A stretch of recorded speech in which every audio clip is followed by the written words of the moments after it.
Donc, bonjour à tous. Aujourd'hui, on va vous présenter notre projet de fin d'études collégiale intitulé L'étude comparative des métaux dans les échantillons de neige de différents secteurs. Donc, d'abord, un bref résumé. Le projet, ça consistait à se déplacer dans 4 différents secteurs qui présentent des niveaux d'activité humaine différents. Donc, un secteur campagnard, un secteur résidentiel, un secteur centre-ville ainsi qu'un secteur industriel, pour récolter des échantillons de neige qui allaient être par la suite analysés pour rechercher la présence de 4 métaux, le fer, le cuivre, le zinc et le plomb, afin de déterminer si ces métaux-là posaient un danger en cas d'ingestion de la neige par des enfants, par exemple. Donc, ces 4 métaux qu'on a choisi de rechercher là, il faut savoir qu'ils sont présents dans les voitures, dans tout ce qui est transport, dans les émissions atmosphériques domestiques ainsi qu'industrielles, et qu'une quantité trop élevée de ces métaux-là dans l'organisme peut amener quand même des problèmes de santé graves, surtout le plomb. Et basé sur la présence de ces métaux-là, ainsi que les normes de Santé Canada dont la tolérance est assez faible dans l'eau potable, nous en sommes venus à l'hypothèse que nous allons trouver des métaux dans la neige dans une concentration qui va être dangereuse, ainsi que le niveau d'activité humaine va influencer la concentration des métaux dans la neige et qu'on soit capable d'établir une corrélation à ce niveau-là. Pour réaliser ce projet, nous l'avons divisé en plusieurs parties pour l'échelonner sur plusieurs séances d'expérimentation. Cependant, avant de pouvoir amorcer nos séances d'expérimentation, mes coéquipiers et moi devions aller récolter nos échantillons de neige. Pour ce faire, nous nous sommes déplacés dans nos différents secteurs, soit le secteur résidentiel, le secteur industriel, le secteur urbain, ainsi que le secteur campagnard. Ainsi, lors de notre arrivée dans les différents secteurs, nous avons récolté 4 pots d'environ 100 ml de neige. Ainsi, nous avions un total de 16 pots de neige.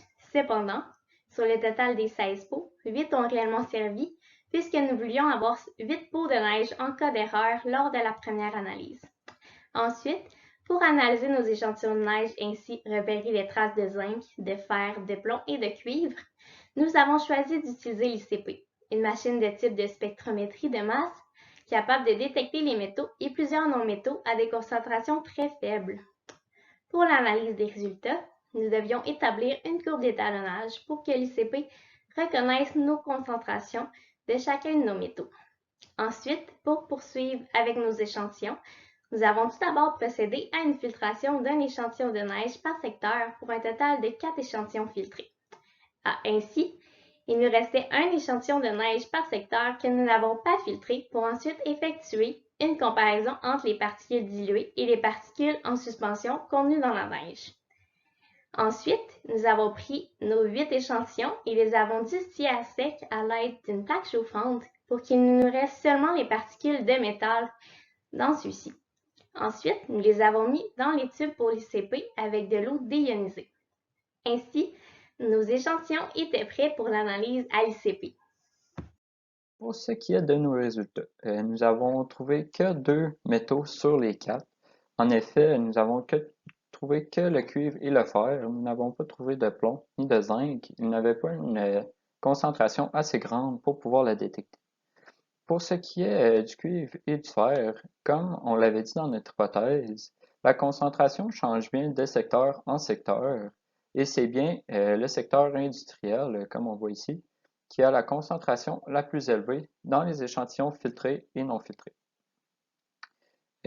Toutefois, la partie de notre hypothèse concernant la santé n'est pas valide, n'est pas véridique, car nous avons une concentration moins élevée que la norme de Santé Canada.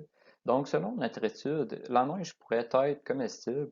Toutefois, nous ne recommandons pas de l'ingérer car il peut avoir d'autres contaminants comme des bactéries, des micro-organismes ou encore d'autres métaux qui pourraient être nocifs pour la santé. Donc, il faudrait faire d'autres études plus poussées que ceux qu'on a fait. Merci beaucoup pour votre attention.